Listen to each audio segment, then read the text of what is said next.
Where do you exist? In the world? In your body? In your mind? Bit of a weird question, right? Well, I had an experience recently which may or may not be familiar to you, but it's still quite strange and quite revealing to what this existing thing really is. It's a peculiar condition, isn't it? The fact that you are here now, or rather, something is here now for no evident reason. Some call it the absurd. Others, the abyss one may not stare at for too long. But the thing about this existence of yours is that it's quite closely related to consciousness. And this experience I've had is in fact an altered state of consciousness. You might know it as lucid dreaming. Oh yeah, this video is about dreams and reality, and about the dreamness of reality. What is this place? What is this? What are those? Let's investigate the neurological machinery of your mind and see if we can find who are you and where are you. It all starts with one simple question.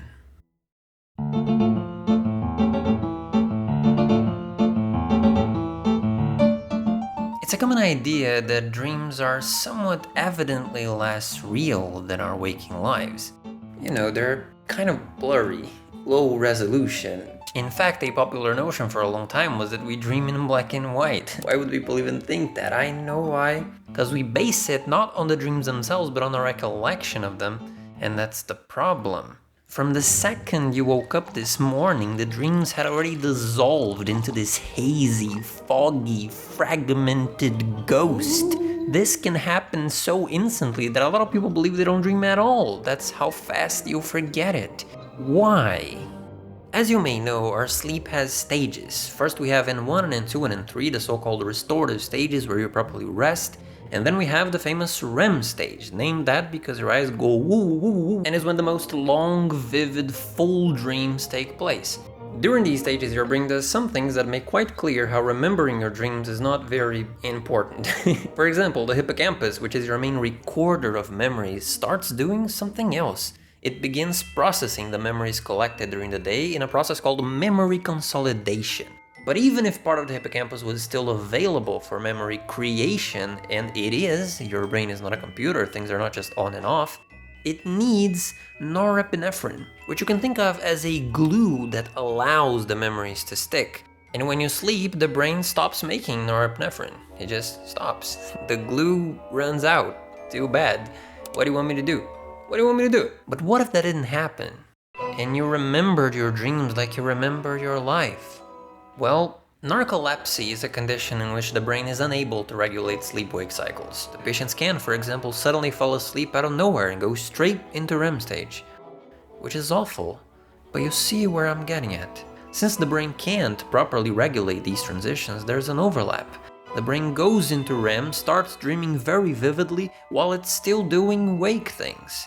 This includes the amount of norepinephrine available, the hippocampal activity, and more. So what happens then? Well, in a 2014 study among 46 narcoleptic patients, 83% reported instances in which they were unsure whether something was real or from a dream. And 66%, 2/3, said it happened at least once a week. So imagine you dream one of your relatives passes away. You might wake up feeling sad and at the same time very relieved that it was a dream. But if you were narcoleptic, you might wake up, cry for 2 hours, and afterwards call the funeral home to arrange the funeral. And that's actually a real report from a patient in the study. This is not what you would expect if dreams were hazy or foggy or black and white, but it is exactly what you expect if dreams are, in a matter of sensory perception, just as real as this moment. And that is the first thing every lucid dreamer realizes, and I can speak from experience that the very first thing to come out of my dream mouth after becoming lucid for the first time was, "What the fuck?"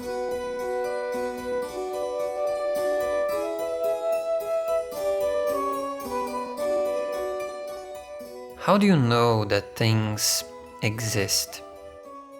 The question sounds ridiculous because you feel the raw power by which reality imposes itself at every moment. Before you think about it, before you think anything, it's just here. In the form of all these sensations, apparitions, the air, the floor, the walls, your body, the sound of my voice, your own emotions and judgments, your heartbeat, your breath. And I want to confide in you and say that dreaming is the same. The same. The difference when you lucid dream is simply that as you become aware that you are in a dream, you start paying attention. The level of detail, the colors, textures, sounds, tastes, the vividness. I remember saying this is just like real life. It's absurd. How can that be? How? Enil Seth is a famous neuroscientist that says the brain hallucinates reality. Reality is a controlled hallucination. It's a very precise way of putting it. I really like this word because it perfectly shatters the idea of the brain as a reproducer of the world, like a camera taking in these millions of inputs from our senses and shuffling them into this replica of what's outside. That's not what the brain does. It is not a reproducer, but a producer of the world. It generates it. It gives birth to the world.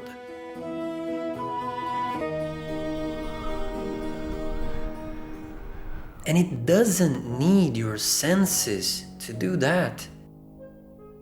The brain is a self-contained prediction machine. It's always generating a predicted reality before receiving any sensory input.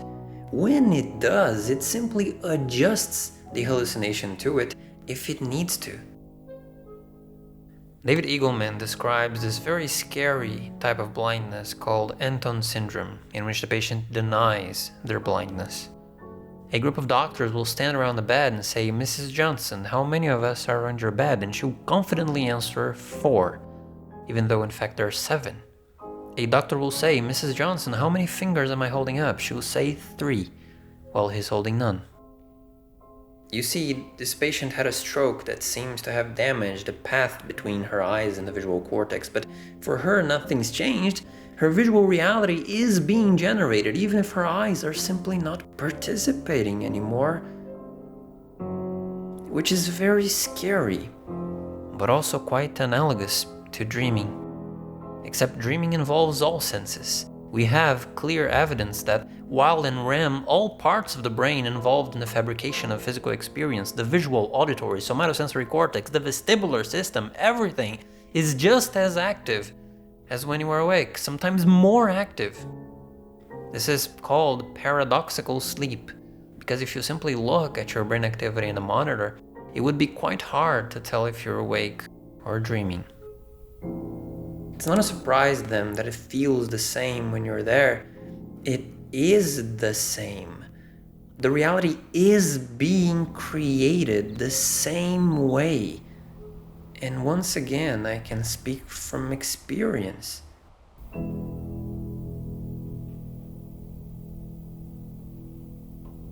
This recent lucid dream I had was very trippy, especially the end of it, because I had 2 false awakenings in a row, which is when it seems you woke up from the dream, but you're actually in another dream. And in the last one, I was literally on my bed, in my bedroom, like exactly how I was in reality. The same blankets, the same pajamas, the light from the window at my right, all my room rendered with molecular precision. Except that for some reason I had my wardrobe in front of my bed. Now, don't ask me why, but my wardrobe is actually not in my bedroom. It's in the next room. So I went, hold on, that's kind of weird. Am I still dreaming? And sure enough, I did my reality test, which consists of looking at my hand and waving it really fast, and then I stopped, and I had 6 fingers. So I was like, okay, I'm still dreaming.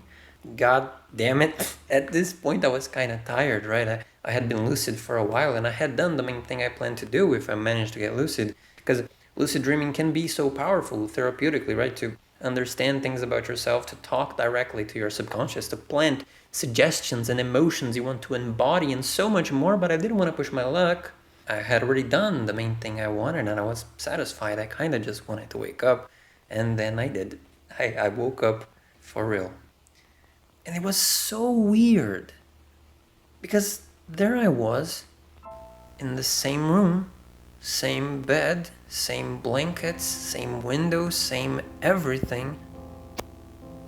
And it was in those brief seconds, when the feeling of the dream hadn't yet completely dried, that it finally clocked into me so clearly. And I was like, yeah, this really is a hallucination, isn't it? It's all another kind of dream.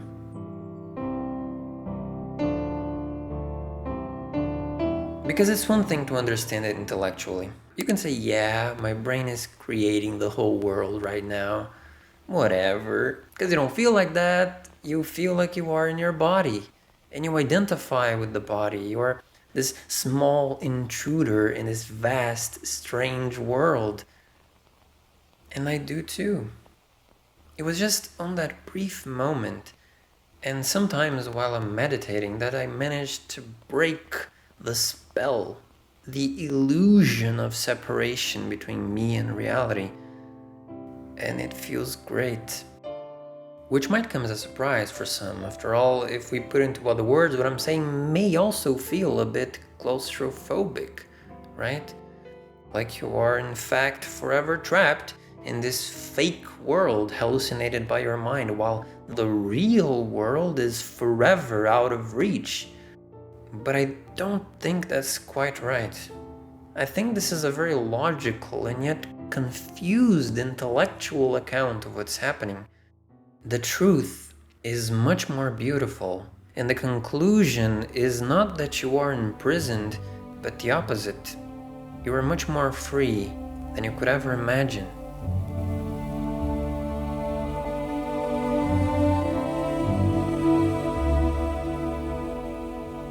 Lucid dreams are a form of treatment for people who suffer from frequent nightmares. And a lot of recent studies show how effective it can be, though probably not for the reason you imagine. You might think that learning how to become lucid gives you the ability to control and simply change every nightmare into a nice dream, but that's not it. The point of becoming lucid in a nightmare is not to change it, but to let it be. In a way that, if you're not lucid, you can't. Say you have this persistent dream of being chased by a monster or demon. As you manage to become lucid, you may simply stop running and let the monster come. Because you suddenly know that this monster, however terrible and scary, it's actually just you. Like the whole dream, even this ugly, evil, monstrous being is you. And if that's the case, what is it that it wants? What is it trying so desperately to tell you? And you can ask that in the dream, and you can accept the monster, forgive him, maybe even hug him, and maybe even tell him that you love him. And I mention that because there's true power in this realization. A power that spreads far beyond the world of dreams and can be felt in this dream as well. Because much more important than lucid dreaming is lucid living. And most people go through their whole lives the same way they go through their dreams, unaware that they are dreaming. Are you aware? Can you see it? That you're not in your head, or in your body, or in the world. You're everywhere. You are this all-encompassing field where all this experience is being generated. This, here, every room, every street, every leaf of every tree, every star, every galaxy. Every person you've seen, every person you love, or hate, or think nothing of. Still you. Can't you see? You are not here. You were never here. You are the here. How could you be trapped anywhere if you are everywhere?